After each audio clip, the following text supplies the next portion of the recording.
कि जब भेटैबे न कैला त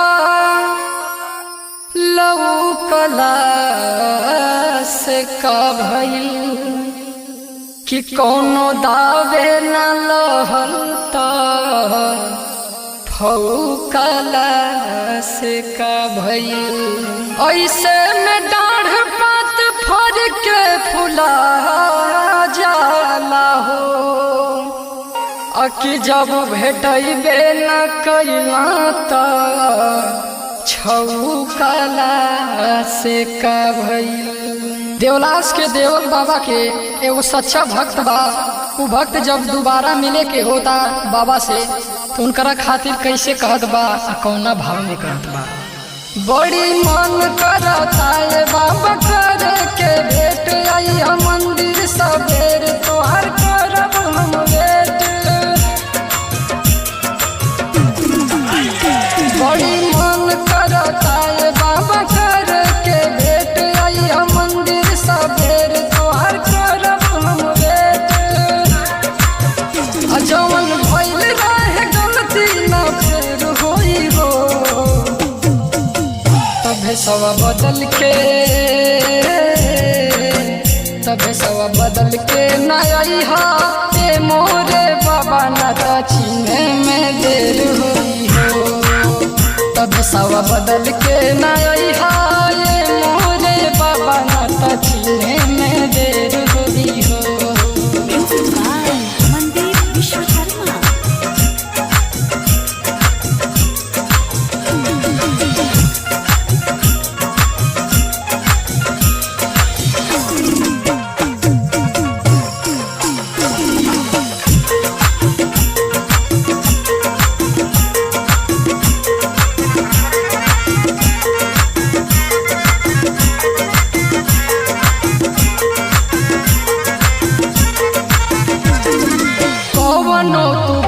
अपना लोग से न कही हो करब इंतजार आके अकेले रही हो।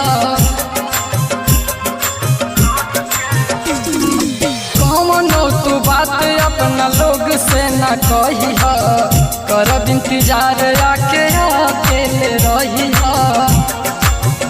संगे रहब त फिर बात ढेर होई हो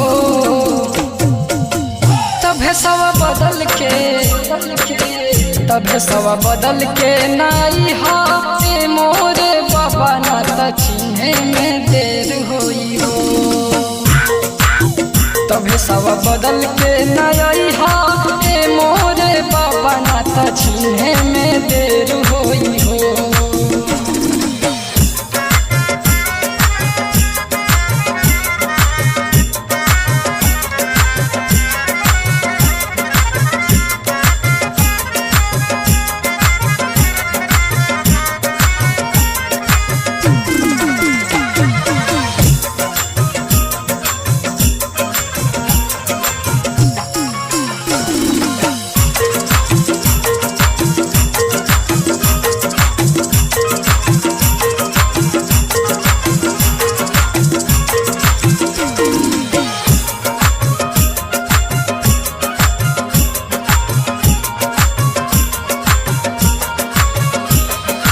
रखी है अभय सिंह के माथवा पर हाथ हो रही याद तोहर तो छोड़ नहीं साथ हो। रखी है अभय सिंह के माथवा पर हाथ हो रही याद तोहर तो छोड़ नहीं साथ हो। छोड़ दे बात बाबा सब अंधेर होई हो तबे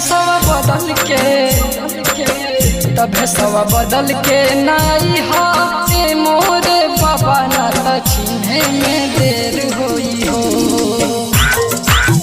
तबे सवा बदल के नाई हा ए मोरे बाबा ना त चिन्हे में देर